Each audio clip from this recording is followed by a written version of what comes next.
kana pane mari maigonobva watanga kunetsa uda kuramba uchifona wada ndiri kuNamibia ndakauya for something else kuNampawa nezvandiri kuita kunoku. I will be back Friday 1 hour asati ndaona proof yo ndaiforward. Can we just wait and hear from them vabhadhara then tobva right ndaona mari yakati yenyu mari zvinhu zvese kana pangoni mari you want to start a war. That's not very good behavior. Relax. I know you want money, I also want money too, but just learn to relax. Kana pane mari watoita emotional watangada kuti kufona ma 3 4 5 missed calls how far. That's not good. You must change that attitude if at all we're going to continue working together. We can't have the same problem all the time.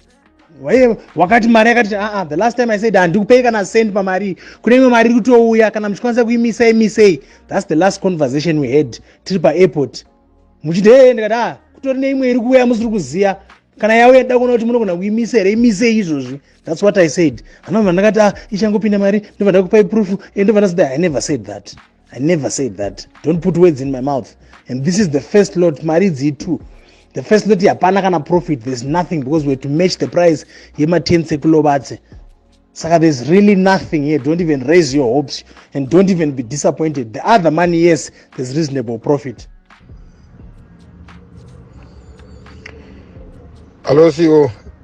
Aziroto damari strike patikana takatexta oka takafona oka zvoda answer zopindurwa kuti ungofamba ndima itaura nyaya communicate kuti amana ngatigare tichionana tichicommunicate.